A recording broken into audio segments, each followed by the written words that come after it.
नमस्कार सभी को। आज की राजनीति नामा में आपका बहुत बहुत स्वागत है। अभी अभी एक नई खबर आई है कि भारत की जो सरकार है वह एक राष्ट्र और एक चुनाव की संभावना को तलाश रही है और इस सिलसिले में भारत के पूर्व राष्ट्रपति रामनाथ कोविंद की अध्यक्षता में एक समिति का गठन किया गया है। समिति की रिपोर्ट उस समय आई है जब संसदीय कार्य मंत्री श्री प्रहलाद जोशी ने कहा है कि सरकार ने 18 से 22 सितंबर 2023 के बीच 5 दिनों के लिए संसद का एक विशेष सत्र बुलाने जा रही है। तो एक राष्ट्र एक चुनाव क्या है, सबसे पहले हमें इस पर विचार करना चाहिए। भारत में एक राष्ट्र और एक चुनाव की अवधारणा का उद्देश्य लोकसभा, जो कि भारत के संसद का निचला सदन है, और राज्य विधानसभाओं के चुनाव को एक करना है या इनको सिंक्रोनाइज करना है। इन चुनावों को एक साथ एक ही दिन एक निश्चित समय पर कराने की यह विचार है। पिछले कुछ वर्षों में अगर आप देखेंगे तो माननीय प्रधानमंत्री मोदी जी ने एक साथ लोकसभा और राज्य विधानसभाओं के चुनाव को कराने की अपनी एक दृढ़ संकल्पता व्यक्त की थी और इस पर विचार भी किया था।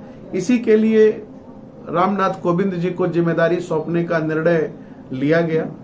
चुनाव दृष्टिकोण से अगर हम देखें तो सरकार की कुछ गंभीरताओं को यह रेखांकित करता है।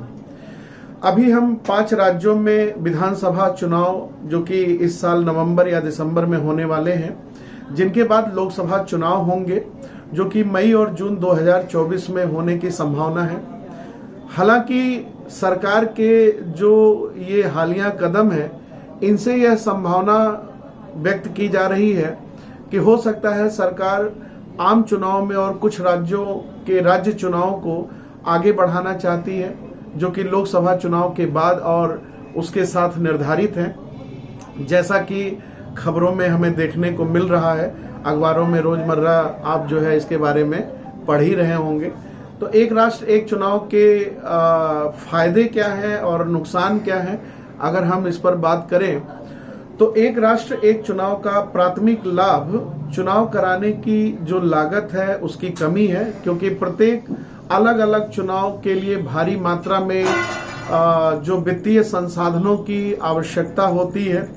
इसके अलावा एक जो समस्या है वो है, आप फायदा कह सकते हैं, एक साथ चुनाव होने से प्रशासनिक और सुरक्षा बलों का जो बोझ है वो भी कम होगा और अन्यथा कई बार चुनाव कराने में हमारा धन और संसाधन ज्यादा खर्च होता है, ऐसा सरकार का भी कहना है।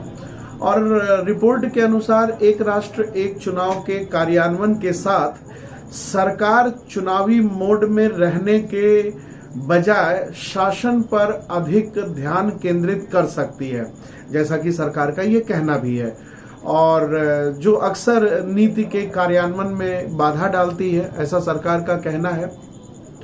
एक विधि आयोग की रिपोर्ट में भी ये बात कही गई है कि एक साथ चुनाव से मतदान प्रतिशत में वृद्धि होगी, क्योंकि लोगों के लिए एक साथ कई मतपत्र डालना अधिक आसान होगा।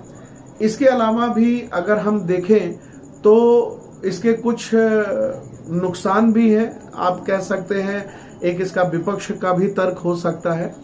एक राष्ट्र एक चुनाव को लागू करने के लिए संविधान और अन्य कानूनी ढांचे में बहुत बड़े बदलाव की जरूरत होगी। जैसे भारत के संविधान के विभिन्न अनुच्छेदों में संशोधन करना पड़ेगा।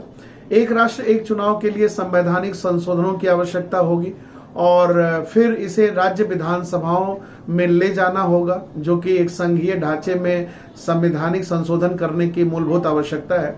और यह कोई नई अवधारणा नहीं है जिसे हम लागू करने जा रहे हैं। अगर आप देखेंगे तो 1950 से 60 के दशक में 4 बार ऐसा किया जा चुका है, लेकिन भारत में कम ही राज्य हैं जो छोटी आबादी वाले हैं जो मतदान कर सकते हैं। इसके अतिरिक्त एक चिंता यह भी व्यक्त की जाती है कि जो क्षेत्रीय मुद्दे हैं वो राष्ट्रीय मुद्दों पर भारी पड़ सकते हैं, जिससे राज्य स्तर पर चुनावी नतीजे प्रभावित हो सकते हैं। और साथ ही साथ में एक समस्या ये भी बताई जाती है कि सभी राजनीतिक दलों के बीच में जो एक सहमति है, एक बहुत बड़ा मुद्दा है और एक बड़ी बाधा के साथ में इसे देखना पड़ेगा, क्योंकि जो विपक्षी दल हैं वो एक राष्ट्र एक चुनाव का विरोध पहले भी कर रहे थे और कर चुके हैं। अगर आपको याद हो तो 2019 जून के आसपास में